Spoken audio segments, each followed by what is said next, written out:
Sejarah kurikulum di Indonesia, perjalanan dari kurikulum 1947 hingga kurikulum merdeka. Dalam sejarah kurikulum di Indonesia, kita melihat perkembangan pendekatan, fokus, dan tujuan pendidikan seiring berjalannya waktu. Setiap perubahan tersebut merupakan upaya untuk memenuhi kebutuhan pendidikan dan tantangan zaman, serta beradaptasi dengan perkembangan sosial dan teknologi. Pada awal kemerdekaan, kurikulum 1947, rencana pelajaran 1947, lahir dengan tujuan pembentukan karakter manusia Indonesia yang merdeka dan berdaulat. Kurikulum ini fokus pada pendidikan karakter, menekankan nilai-nilai yang penting bagi bangsa. Kurikulum 1952, rencana pelajaran terurai 1952, lebih mengarah pada pembentukan sistem pendidikan nasional.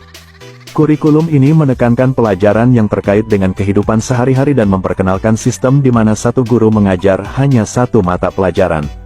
Kurikulum 1964, rencana pendidikan 1964, mengembangkan aspek moral, kecerdasan, emosional, artistik, dan jasmani melalui program Pancawardhana. Kurikulum ini bertujuan mengembangkan daya cipta, rasa, karsa, karya, dan moral siswa. Pada kurikulum 1968, fokusnya adalah membentuk manusia Pancasila yang kuat dan sehat jasmani. Pembinaan jiwa Pancasila, pengetahuan dasar, dan kecakapan khusus menjadi perhatian utama. Kurikulum 1975 bertujuan untuk meningkatkan efektivitas dan efisiensi pendidikan. Pendekatan manajemen berorientasi objek atau Management by Objective, MBO, diterapkan, dan menggunakan prosedur pengembangan sistem instruksional, PPSI, dengan satuan pelajaran. Pada kurikulum 1984, pendekatan keterampilan proses, CBSA, menjadi fokusnya. Kurikulum ini mendorong siswa menjadi subjek belajar aktif, namun model CBSA mengalami protes dan demonstrasi karena adanya salah penafsiran. Kurikulum 1994 memadukan beberapa kurikulum sebelumnya. Kritik terhadap beban belajar yang terlalu berat mengakibatkan penyesuaian muatan lokal dengan kebutuhan daerah.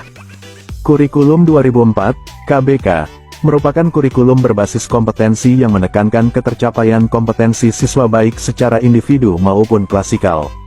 Kurikulum ini juga berorientasi pada hasil belajar dan keberagaman. Kurikulum 2006, KTSP, merupakan kurikulum tingkat satuan pendidikan yang mengadopsi desentralisasi sistem pendidikan. Guru dituntut mampu mengembangkan silabus dan penilaian sesuai dengan kondisi sekolah dan daerahnya. Kurikulum 2013, K13, berbasis kompetensi dan menekankan pemerolehan kompetensi peserta didik.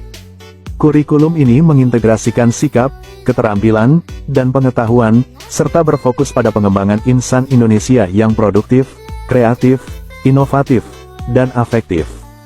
Kurikulum Merdeka diluncurkan pada tahun 2022 sebagai bagian dari program Merdeka Belajar. Kurikulum ini menggabungkan beberapa karakteristik dari kurikulum sebelumnya, seperti KBK, KTSP, dan K13. Fokus utamanya adalah pada materi esensial dan pengembangan karakter profil pelajar Pancasila. Kurikulum Merdeka memberikan fleksibilitas dalam pemilihan perangkat pembelajaran dan penilaian, sehingga guru dapat menyesuaikannya dengan kebutuhan belajar dan minat peserta didik. Pendekatan intrakurikuler yang beragam juga diadopsi, memberikan waktu yang optimal bagi peserta didik untuk mendalami konsep dan menguatkan kompetensi. Kurikulum Merdeka akan mengalami tahapan implementasi, yaitu tahap mandiri belajar, mandiri berubah, dan mandiri berbagi, sebagai bagian dari program Merdeka Belajar.